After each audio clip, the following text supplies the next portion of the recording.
C'est confirmé, hein. C'est confirmé. Voilà, c'est confirmé, c'est confirmé, c'est confirmé. Famille, sortez, oh, c'est gâté encore sur la toile. Aïe! C'est la mention explicite de la magie et de la sorcellerie dans son propre discours. Ce sont les contradictions entre un refus affiché du pacte satanique et une réussite qui, objectivement, ressemble à tout, sauf à une œuvre discrète et humble. Ce sont les 3 cultes déclenchés à Montréal sans panneau, selon ses propres mots, comme si l'absence de communication humaine était en elle-même une preuve de surnaturel. Ce sont toutes ces zones grises qui méritent qu'on s'y arrête, qu'on pose des questions, et qu'on refuse de se satisfaire des réponses habituelles.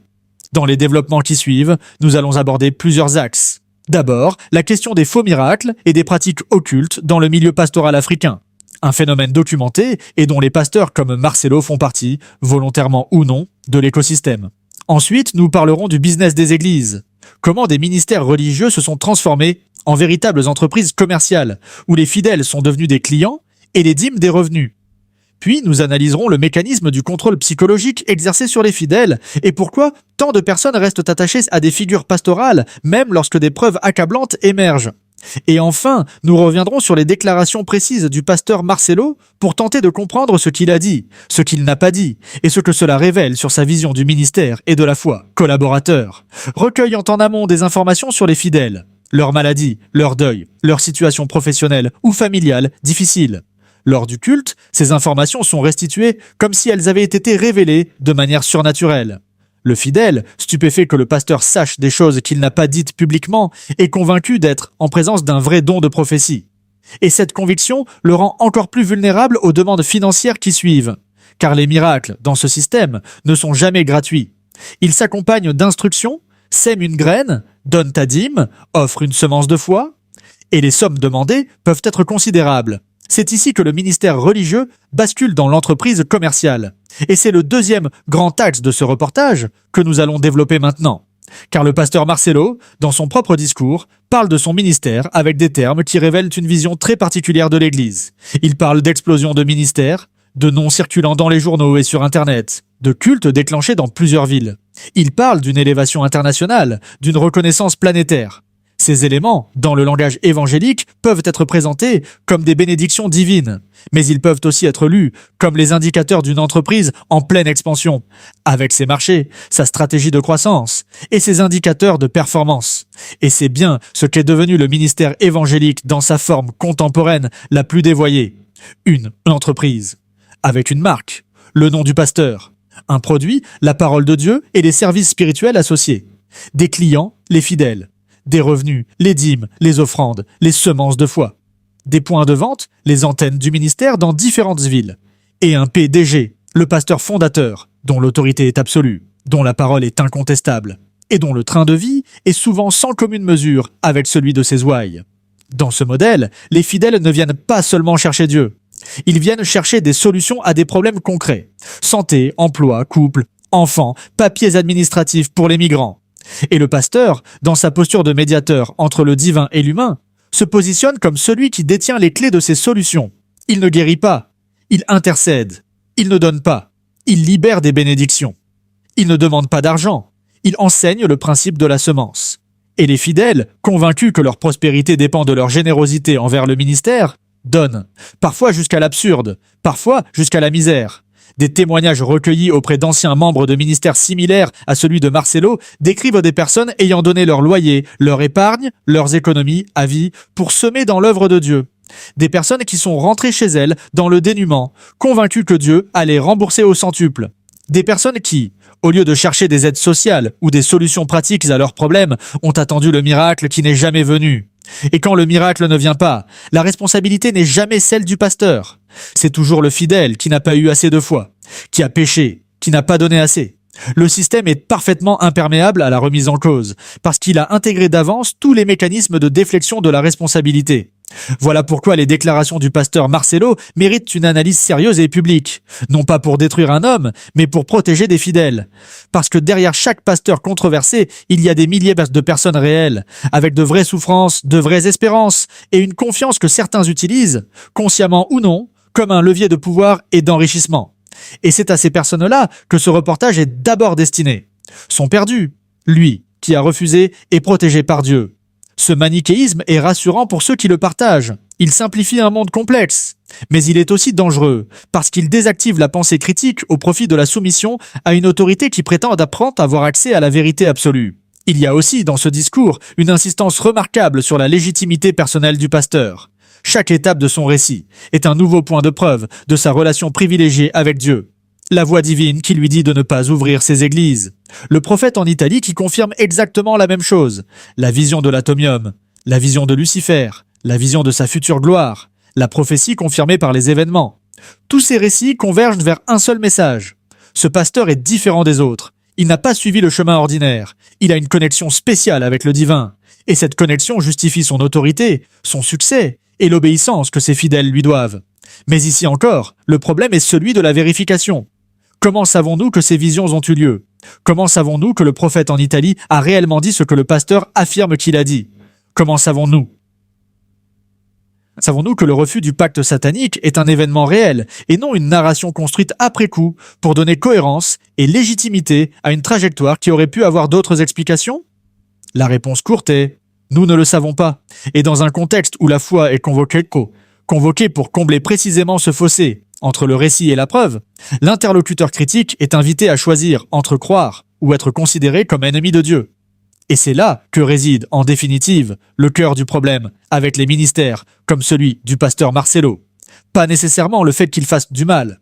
Certains font aussi du bien, apportent du réconfort, de la communauté, un sens à des vies qui en manquent. Le problème, c'est l'absence totale de mécanismes de contrôle, de transparence et de redevabilité. Dans un état de droit, les organisations qui collectent de l'argent doivent rendre des comptes. Les médecins qui soignent sont régulés. Les avocats sont déontologiquement encadrés. Mais les pasteurs qui prétendent guérir des maladies, résoudre des problèmes de visa, assurer des promotions professionnelles ou garantir des mariages heureux, en échange d'offrandes, peuvent opérer dans une zone de flou quasi totale. Et c'est cette impunité structurelle qui permet les dérives. C'est elle qui doit changer. Nous allons, dans les prochaines parties, continuer à creuser ces questions. Nous allons examiner des cas documentés de faux miracles dans des ministères comparables. Nous allons analyser les témoignages de personnes ayant quitté ces structures. Nous allons aussi donner la parole à des théologiens et à des observateurs du phénomène religieux africain. Parce que ce sujet mérite une analyse complète, rigoureuse et respectueuse. Respectueuse des victimes, respectueuse des croyances sincères et respectueuse de la foi elle-même, qui mérite mieux que d'être instrumentalisée au service d'ambitions personnelles. Si vous êtes fidèle du pasteur Marcelo, si vous faites partie de sa communauté ou si vous suivez son ministère, nous ne vous demandons pas de le rejeter. Nous vous demandons quelque chose de beaucoup plus simple, de vous accorder le droit de poser des questions, le droit de ne pas recevoir toutes les déclarations de votre pasteur comme des vérités absolues sans examen, le droit d'exiger que celui à qui vous faites confiance spirituellement, financièrement et émotionnellement soit à la hauteur de cette confiance. Ce n'est pas de la rébellion, ce n'est pas de l'incrédulité, c'est de la sagesse. Et la vraie foi, celle qui tient dans les épreuves, est toujours une foi examinée. Et si vous avez suivi les deux premières, vous savez déjà que nous sommes en train de démontrer, pas à pas, comment un ministère religieux peut glisser de la foi sincère vers la manipulation organisée. Comment l'argent des fidèles peut financer un style de vie luxueux sous couvert de bénédictions divines. Et comment des pratiques occultes peuvent coexister avec un discours évangélique en apparence orthodoxe. Aujourd'hui, nous allons aller encore plus loin. Nous allons parler de quelque chose que beaucoup de gens connaissent, mais que peu osent nommer publiquement dans ces milieux. Le phénomène des faux témoignages fabriqués, le silence imposé aux victimes, et la manière dont certains pasteurs utilisent la peur de la malédiction spirituelle pour empêcher toute dissidence. Commençons par une réalité que des dizaines de témoignages convergent, confirment dans plusieurs ministères africains et de la diaspora. Lorsqu'un fidèle quitte une communauté dirigée par un pasteur autoritaire, il ne le fait pas librement, sans conséquence. Il subit une pression considérable. Non seulement de la part du pasteur, mais de la part de l'ensemble de la communauté, qui a été conditionnée à voir le départ comme une trahison spirituelle. On lui dit que quitter l'église, c'est quitter de la couverture de Dieu. On lui dit qu'il s'expose aux attaques démoniaques. On lui dit qu'il va perdre son emploi, sa santé, sa famille, et dans un système où la personne a investi des années de foi, d'offrandes, de temps et d'énergie émotionnelle, la menace de tout perdre en partant est paralysante. Ce mécanisme de rétention par la peur est l'un des outils les plus puissants des organisations religieuses autoritaires. Et il s'appuie sur quelque chose de fondamental dans la psychologie humaine, le coût irrécupérable. En économie comportementale, on appelle cela le sunk cost fallacy, l'erreur du coût englouti. Plus une personne a investi dans quelque chose, plus il lui est psychologiquement difficile de s'en retirer, même lorsque les signaux d'alarme sont évidents. Dans le contexte religieux, cela se traduit par des fidèles qui continuent de donner, de croire, de soutenir un pasteur dont ils commencent à douter, simplement parce qu'ils ont trop investi pour tout abandonner. Et les pasteurs qui comprennent ce mécanisme en tirent parti de manière systématique. Dans le cas du pasteur Marcelo, des personnes ayant fréquenté son entourage rapportent que les questions sur sa vie privée, ses finances et la nature exacte de ses voyages sont traitées comme des offenses spirituelles. Poser une question sur l'utilisation des dons, c'est tester l'homme de Dieu. Vouloir des comptes sur les finances du ministère, c'est manquer de foi. Et exprimer des doutes publiquement, c'est potentiellement s'exposer à être présenté devant l'Assemblée comme quelqu'un qui a un esprit de division. L'une des accusations les plus graves dans le milieu évangélique africain. Un esprit de division justifie l'exclusion, l'ostracisme et dans certains cas extrêmes, des prières de délivrance, qui sont en réalité des séances d'humiliation publique déguisées en gestes de grâce. C'est dans ce contexte que les faux témoignages prolifèrent.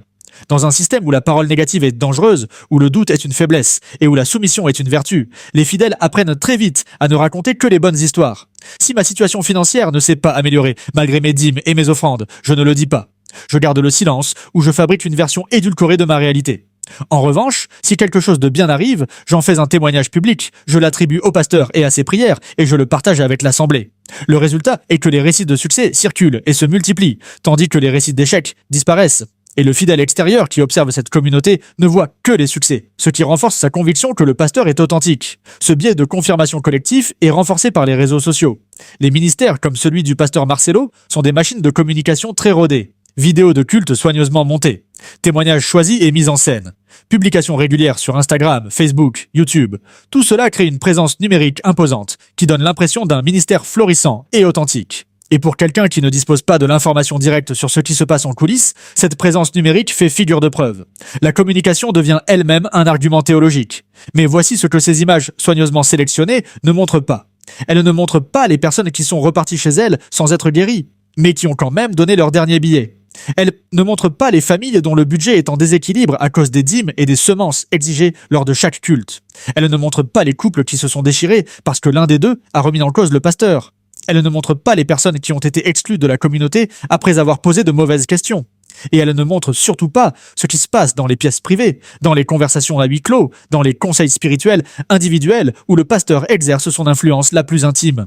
Nous avons évoqué dans la deuxième partie la question du contrôle des relations sentimentales. Il faut aller plus loin sur ce point. Dans de nombreux ministères autoritaires, ce contrôle s'étend à toutes les décisions importantes de la vie des fidèles. Choix professionnel, lieu de résidence, fréquentation, choix du conjoint, décision médicale. Des témoignages documentés font état de fidèles ayant renoncé à des traitements médicaux sur instruction de leur pasteur, qui leur avait promis une guérison divine. Des fidèles ayant refusé des opportunités professionnelles parce que le pasteur avait dit que ce n'était pas de Dieu.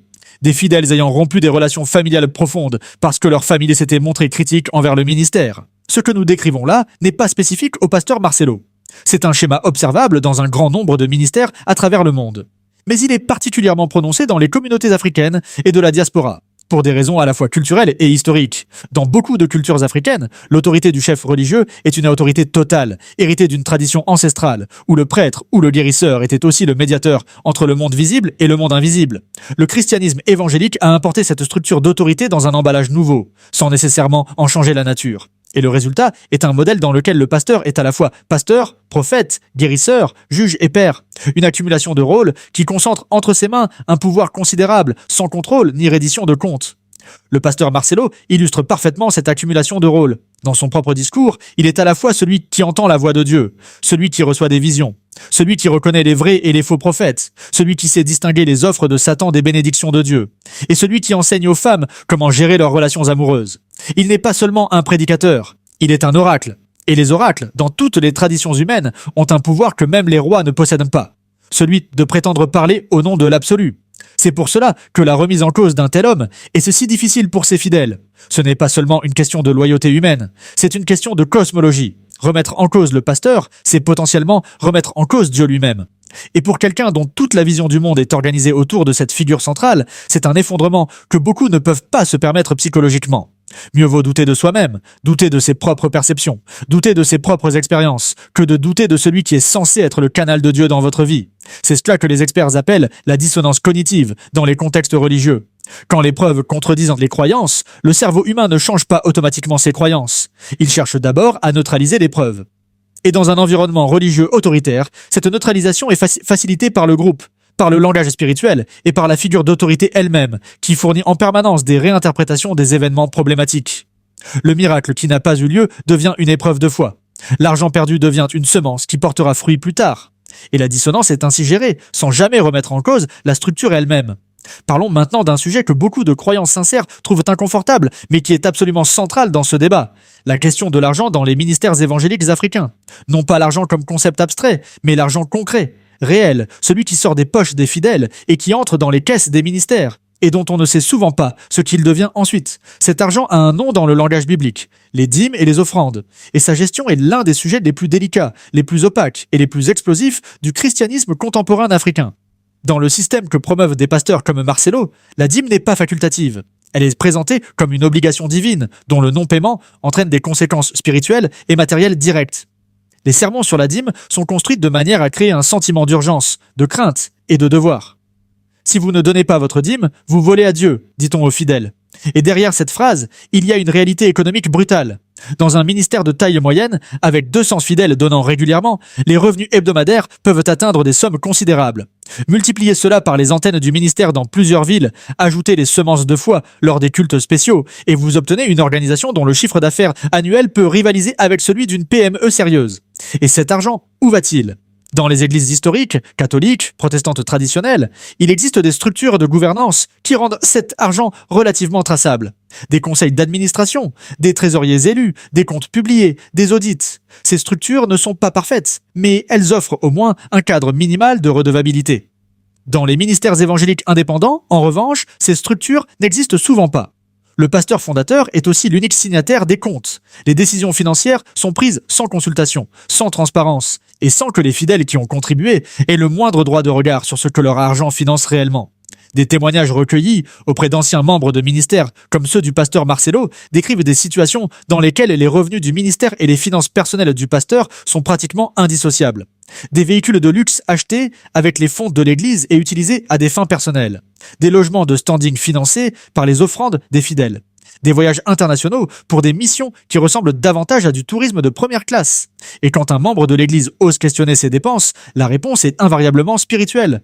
Ne touchez pas à loin de Dieu. Cette phrase, tirée de la Bible, est devenue le bouclier universel contre toute forme de contrôle financier dans ces milieux. Le pasteur Marcelo, dans son propre discours, parle de son élévation internationale, avec une fierté non dissimulée. Il parle de voyages, de présence dans plusieurs pays, d'un rayonnement mondial. Et l'on peut légitimement se demander, qui finance ces déplacements ? La réponse, dans la plupart des ministères similaires, et sans ambiguïté, c'est l'argent des fidèles. Mais ces fidèles le savent-ils clairement ? Ont-ils donné leur consentement informé à ce financement ? Ou pensent-ils que leur dîme va à l'œuvre de Dieu sans avoir de visibilité précise sur ce que cette expression recouvre concrètement ? Il faut ici parler d'un concept que les spécialistes de l'économie religieuse appellent l'asymétrie d'information. Dans tout marché, y compris le marché religieux, il existe une partie qui dispose de plus d'informations que l'autre. Dans le ministère évangélique autoritaire, cette asymétrie est totale. Le pasteur sait exactement combien d'argent entre, comment il est utilisé et quelles décisions sont prises. Le fidèle, lui, ne sait rien. Il donne dans la confiance, dans la foi, dans l'espoir d'une bénédiction en retour. Et cette confiance aveugle était précisément ce qui rend le système vulnérable aux abus. Les autorités civiles de certains pays commencent à s'intéresser à ce phénomène. En Belgique, en France, au Canada, des enquêtes ont été ouvertes sur des ministères religieux soupçonnés d'abus financiers et de manipulation mentale. Certains ministères ont été reconnus comme organisations à caractère sectaire par des organismes gouvernementaux spécialisés. Et des pasteurs, dans plusieurs pays, ont fait l'objet de poursuites judiciaires pour escroquerie, abus de confiance ou exploitation de personnes vulnérables. Le pasteur Marcelo n'a pas, à notre connaissance, fait l'objet de telles poursuites. Mais les questions qui se posent sur son ministère méritent des réponses claires, publiques et vérifiables. Et maintenant, abordons un angle que peu de commentateurs osent aborder directement. La question du genre dans ces ministères. Car la manière dont les femmes sont traitées dans ces structures est un révélateur extrêmement puissant de la nature profonde du pouvoir qui y est exercé. Dans de nombreux ministères évangéliques africains, les femmes sont à la fois les membres les plus nombreux, les plus fidèles, les plus généreux en termes de dons, et les moins représentés dans les structures de pouvoir. Elles organisent, elles soutiennent, elles financent, mais elles ne décident de rien. Elles n'ont accès ni aux finances, ni à la gouvernance, ni aux décisions stratégiques du ministère. Et dans le discours du pasteur Marcelo, cette vision de la femme comme être qui doit attendre son mari, protéger des hommes riches potentiellement sataniques, s'inscrit dans cette logique. La femme est définie par sa destination matrimoniale, non par sa propre agentivité. Elle est un objet de convoitise qu'il faut protéger, non un sujet autonome qui peut faire ses propres choix en connaissance de cause. Et le pasteur, dans ce cadre, se positionne comme le gardien de cette destination. Un pouvoir immense sur la vie intime de ses fidèles féminines, qu'aucun homme ne devrait détenir sur la vie amoureuse et personnelle d'une femme adulte. Des témoignages de femmes ayant quitté des ministères similaires décrivent des situations où leur vie sentimentale était entièrement soumise à l'approbation du pasteur, où une relation non validée par le pasteur était automatiquement présentée comme une tromperie de l'ennemi, où des femmes ont rompu des relations saines et prometteuses sur simple recommandation pastorale. Ces situations, même lorsqu'elles ne constituent pas des délits au sens légal du terme, représentent des atteintes graves à l'autonomie personnelle et à la dignité des personnes concernées. Nous devons nommer ces réalités clairement. Non pas pour accabler un homme ou un ministère en particulier, mais parce que le silence autour de ces sujets est lui-même un problème. Le silence protège les auteurs de dérives. Le silence laisse les victimes sans voix et sans soutien. Et le silence permet à ces systèmes de se perpétuer, de se reproduire et de continuer à attirer de nouveaux fidèles qui ne savent pas encore ce dans quoi ils s'engagent. La parole publique, rigoureuse et documentée est le seul antidote efficace contre des structures qui prospèrent précisément grâce à l'opacité. Dans la prochaine partie, nous allons examiner des cas concrets, documentés, publics, de pasteurs africains et de la diaspora qui ont été exposés pour des pratiques occultes, des abus financiers ou des manipulations psychologiques.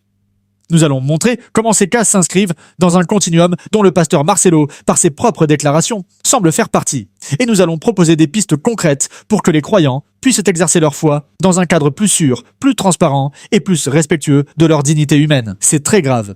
Et ce que vous allez entendre dans les prochaines minutes va vous laisser, une fois de plus, sans voix. Le pasteur Marcelo est à nouveau au cœur d'un scandale d'une ampleur rarement vue dans le milieu évangélique africain et de la diaspora. Un scandale qui ne se résume pas à une simple polémique de surface, à une guerre de mots entre fidèles, ou à une rivalité entre ministères religieux. Non. Ce que nous allons détailler aujourd'hui, point par point, avec rigueur et sans parti pris, c'est un ensemble de révélations troublantes, de contradictions fracassantes et de pratiques qui soulèvent des questions fondamentales sur la nature même de ce que certains appellent encore l'œuvre de Dieu. Commençons par le commencement. Le pasteur Marcelo est une figure centrale du christianisme évangélique dans la diaspora africaine. Son ministère, largement suivi sur les réseaux sociaux et dans les grandes villes d'Europe et d'Amérique du Nord, a connu une ascension fulgurante. Montréal, Bruxelles, Paris, Brazzaville. Autant de villes où son nom résonne avec force dans les cercles religieux. Ses partisans le décrivent comme un homme de Dieu authentique, porteur d'une parole prophétique rare, doté d'une onction particulière. Ses détracteurs, eux, dressent un portrait radicalement différent. Celui d'un homme qui manipule les foules, qui instrumentalise la foi pour des intérêts personnels, et qui, selon certaines accusations graves, aurait eu recours à des pratiques occultes pour asseoir sa notoriété. Mais voilà que dans une prise de parole publique qui a fait l'effet d'une bombe, le pasteur Marcelo lui-même a prononcé des mots que personne n'attendait. Des mots qui, selon ses propres aveux, méritent qu'on s'y attarde longuement. Il a déclaré publiquement, devant son assemblée, qu'on l'accusait d'avoir touché à la magie, d'avoir touché à la sorcellerie. Et sa réponse, au lieu de dissiper le doute, n'a fait qu'alimenter les questions. Car dans la même intervention, il a ajouté quelque chose qui a stupéfié beaucoup d'observateurs. Il a affirmé être franc-maçon. « Je suis franc-maçon », a-t-il dit, sans détour, devant ses fidèles. Voilà le cœur du scandale. Voilà pourquoi, aujourd'hui, nous devons tout décortiquer. Alors, posons la question clairement. Est-il possible d'être à la fois pasteur évangélique et franc-maçon ? Cette question n'est pas rhétorique. Elle touche à des convictions théologiques profondes que des millions de croyants partagent à travers le monde. Pour beaucoup de chrétiens évangéliques, la franc-maçonnerie est une organisation incompatible avec la foi chrétienne. Non pas parce qu'elle est une simple fraternité civique, mais parce que ses rites, ses serments, ses symboles et sa vision syncrétiste du divin sont perçus comme contraires aux enseignements bibliques fondamentaux. Des théologiens, des pasteurs, des évêques à travers le monde ont, au fil des décennies, pris position sans ambiguïté. On ne peut pas, en conscience, être chrétien et franc-maçon. Et pourtant, voilà un pasteur qui affirme être les deux à la fois et qui continue à monter en chair pour prêcher. Mais restons précis. Dans son intervention, le pasteur Marcelo a dit avoir dégagé la magie. Comprendre, il aurait été exposé à ces pratiques, il les aurait reconnues, et il les aurait rejetées. Il se présente donc, non pas comme un praticien de l'occultisme, mais comme quelqu'un qui aurait navigué dans ces eaux troubles avant d'en sortir. Sauf que cette explication, aussi habile qu'elle puisse paraître, soulève un problème de fond. Pourquoi un homme de Dieu, censé être guidé par le Saint-Esprit dès sa conversion, se retrouverait-il à dégager la magie ? À quel moment, dans quel contexte, et à quelle fin cette magie aurait-elle été mobilisée ? Ces questions restent sans réponse claire dans son discours, et c'est précisément ce silence partiel qui nourrit la suspicion. Il faut ici rappeler le contexte socio-culturel dans lequel cette déclaration prend tout son sens. En Afrique centrale, en particulier au Congo-Brazzaville et en RDC, la question des pasteurs et de la sorcellerie n'est pas un sujet anecdotique. Des enquêtes journalistiques, des documentaires, des témoignages de victimes ont depuis des années mis en lumière un phénomène alarmant. Celui de pasteurs qui recourent à des rites occultes pour produire des miracles, attirer des foules, neutraliser des ennemis ou accumuler des richesses. Ces pratiques, connues sous le nom de travaux, consistent en des rituels souvent réalisés en dehors de la vue du public, et dont les effets supposés sont ensuite mis en scène lors de cultes présentés comme des moments de grâce divine. La frontière entre l'évangile et la magie devient alors intentionnellement floue, et c'est précisément cette zone d'ombre qui est au cœur des accusations portées contre le pasteur Marcelo. Et puis, il y a cette autre révélation, tout aussi troublante. Dans son discours, le pasteur Marcelo décrit une vision dans laquelle Lucifer lui-même serait apparu. Il décrit cet être avec une précision troublante. Beau, séduisant, magnétique, suivi d'une immense foule. Il dit que Satan lui aurait proposé la gloire, le succès, la notoriété mondiale, en échange d'un pacte. Et il affirme avoir refusé. Jusqu'ici, rien d'extraordinaire. Les visions et les confrontations spirituelles font partie intégrante de la narrative évangélique. Mais voici ce qui mérite une analyse rigoureuse. Dans la même intervention, il reconnaît que juste après ce refus supposé, le succès est quand même arrivé. La gloire est quand même venue. Son nom a commencé à circuler dans les médias, sur Internet, dans les journaux. Et sa réponse à cette coïncidence troublante, Dieu lui aurait dit que c'était lui qui offrait ce succès, et non Satan. Mais quelle preuve avons-nous de cette distinction ? Comment le fidèle ordinaire peut-il, de l'extérieur, distinguer un succès donné par Dieu d'un succès obtenu par d'autres moyens ? C'est là que réside le génie, ou la manipulation, du discours religieux non contrôlé. Le pasteur se positionne lui-même comme l'unique interprète des événements de sa vie. Lui seul sait si c'est Dieu qui a agi. Lui seul connaît les visions, les révélations, les instructions divines. Le fidèle, lui, n'a accès qu'à la version que le pasteur décide de livrer. Et dans ce cadre, toute question devient une offense, toute vérification devient un manque de foi, et toute remise en cause devient une attaque de Satan contre l'homme de Dieu. C'est ce mécanisme-là que nous allons examiner en profondeur dans ce reportage. Parce qu'il ne s'agit pas seulement de Marcelo. Il s'agit d'un système dans lequel des hommes et des femmes, parfois sincères dans leur foi initiale, construisent des empires au nom de Dieu, en utilisant des outils qui n'ont souvent rien de divin. Et les victimes de ce système ne sont pas des personnes naïves ou stupides, ce sont des croyants sincères, souvent dans une situation de vulnérabilité, qui cherchent une boussole dans un monde chaotique. Et c'est cette sincérité-là qui est exploitée. Revenons maintenant à la trajectoire du pasteur Marcelo. Il raconte lui-même, dans l'intervention qui fait l'objet de ce reportage, comment son ministère a débuté. Il dit avoir entendu la voix de Dieu lui demander de ne pas ouvrir immédiatement ses propres églises, mais de travailler d'abord pour d'autres ministères. Il raconte ensuite l'épisode du prophète en Italie, qui lui aurait envoyé exactement le même message à la même heure, comme pour confirmer la parole divine. Puis vient la vision de l'Atomium à Bruxelles, cette structure emblématique de la Belgique, qui dans son esprit représentait la destinée internationale de son ministère. Ces récits, présentés comme des preuves de la guidance divine, servant un objectif précis, légitimer son ascension. Ils disent aux fidèles, « Ce que tu vois n'est pas le fruit du hasard, ni de mon ambition personnelle. C'est Dieu qui l'a voulu. Et la preuve, c'est que j'ai eu des signes. Mais voilà le problème. Dans le monde du christianisme évangélique africain et de la diaspora, cette rhétorique est devenue un modèle si répandu qu'elle a perdu toute valeur distinctive. Presque chaque pasteur a une vision fondatrice. Presque chaque ministère a son prophète confirmateur. Presque chaque succès est attribué à Dieu. Et cette uniformité du discours rend impossible toute évaluation sérieuse de l'authenticité d'un témoignage particulier. Quand tout le monde entend Dieu, et quand tout le monde a des visions, la parole prophétique cesse d'être un outil de discernement pour devenir un simple instrument de légitimation institutionnelle. Ce qui distingue le cas Marcelo des autres, c'est l'aveu franc-maçon. C'est la mention explicite de la magie et de la sorcellerie dans son propre discours. Ce sont les contradictions entre un refus affiché du pacte satanique et une réussite qui, objectivement, ressemble à tout sauf à une œuvre discrète et humble. Ce sont les 3 cultes déclenchés à Montréal sans panneau, selon ses propres mots, comme si l'absence de communication humaine était en elle-même une preuve de surnaturel. Ce sont toutes ces zones grises qui méritent qu'on s'y arrête, qu'on pose des questions, et qu'on refuse de se satisfaire des réponses habituelles. Dans les développements qui suivent, nous allons aborder plusieurs axes. D'abord, la question des faux miracles et des pratiques occultes dans le milieu pastoral africain, un phénomène documenté et dont les pasteurs comme Marcelo font partie, volontairement ou non, de l'écosystème. Ensuite, nous parlerons du business des églises. Comment des ministères religieux se sont transformés en véritables entreprises commerciales, où les fidèles sont devenus des clients et les dîmes des revenus. Puis nous analyserons le mécanisme du contrôle psychologique exercé sur les fidèles, et pourquoi tant de personnes restent attachées à des figures pastorales, même lorsque des preuves accablantes émergent. Et enfin, nous reviendrons sur les déclarations précises du pasteur Marcelo pour tenter de comprendre ce qu'il a dit, ce qu'il n'a pas dit, et ce que cela révèle sur sa vision du ministère et de la foi. Avant d'entrer dans le vif du sujet concernant les faux miracles et les pratiques douteuses, il est important de poser un cadre. Non pas pour excuser quoi que ce soit, mais pour comprendre comment on en est arrivé là. L'Afrique subsaharienne et sa diaspora ont vécu ces 40 dernières années une explosion sans précédent du christianisme évangélique et pentecôtiste. Des millions de personnes ont quitté les églises traditionnelles pour rejoindre de nouveaux ministères, souvent fondés par des pasteurs autodidactes, portés par un charisme personnel fort et une promesse de transformation radicale de la vie. Guérison, délivrance, prospérité, succès, protection spirituelle. Autant de besoins réels auxquels ces ministères prétendent répondre. Et dans un contexte de précarité économique, de violence politique, de désorientation culturelle pour les migrants, cette offre spirituelle répond à une demande authentique et profonde. C'est dans ce terreau que se développent les dérives. Car la demande de miracle crée nécessairement une offre de miracle.